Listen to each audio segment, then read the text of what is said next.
In today's video, we're going to demonstrate how to attach these two trusses together using our roadway pieces. These are about 3 inches in length, and we're going to glue the roadway pieces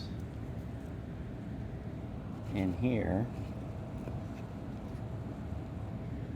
kind of like that. So I've got, I don't know, half a dozen, 5, 6, 7 pieces we're going to glue in there. Now what I've done is a couple things. Number one is I've attached the truss to a block of wood to keep the truss perpendicular to the table. Alright, so I don't want to have to be holding that by hand.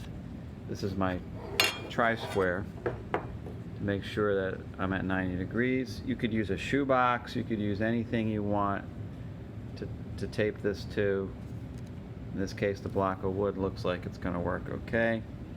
And then the same thing on this truss. Now this one, to me, looks a little crooked. It's not perfectly 90 degrees.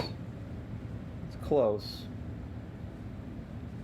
But I'm going to keep an eye on that one. I may need to cheat a little bit and prop that up so I maintain my 90 degrees. It's very important when you're building something to keep everything square and perpendicular, especially something as important as a bridge. So let's go ahead, and I will pause this for a second while I get my glue set up, and then I'll be back with you. Okay, so we're back, and what I did was I kind of got everything ready. Here's my glue. The other thing I did was I set this up without glue first. You can call it a dry run, whatever you want to call this. Setting it up without the glue to make sure everything is nice and square and the way you want it before you actually start using the glue. And lastly, I'm starting to compress these road members, these cross beams, because I know what's going to happen when I put the pressure on top of the roadway when we go to test this is these are going to compress. So they're going to start off as cylinders, and then once the pressure gets applied, they're going to squeeze down. So I'm going to go ahead and just squeeze them down anyway before I glue them, because that's going to give me actually more surface area for the glue to work. So I'm just pressing them down before I'm going to apply the glue, and then I'm going to go ahead and put them on. So let's see if I can do this while holding the camera. Take this one out, compress it. I'm going to dip my glue in. That's about all I need. Try to keep it neat. This is where it's going to get fun. Try to finesse this in here. So you can see my truss has moved a little.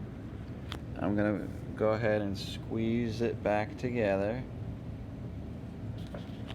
very carefully so that those are touching. All right, tap it in a little there. Tap it in a little there, press it down. I would like to have a little bit of pressure on this joint.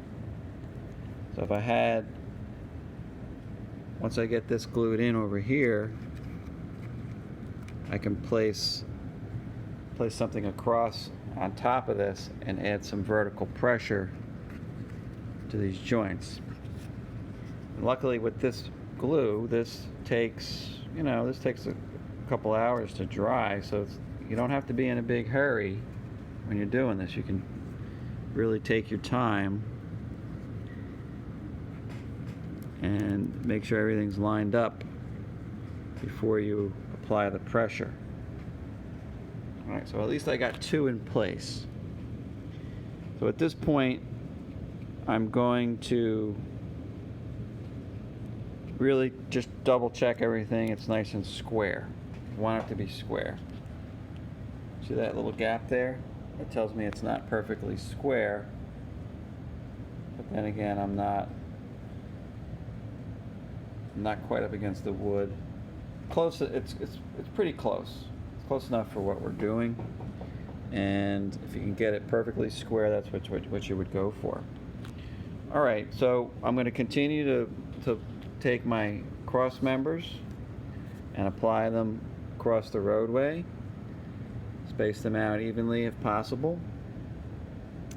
And that's all we're going to show you for today's video. Good luck, be patient, and you can always take it apart and do it again. Bye for now.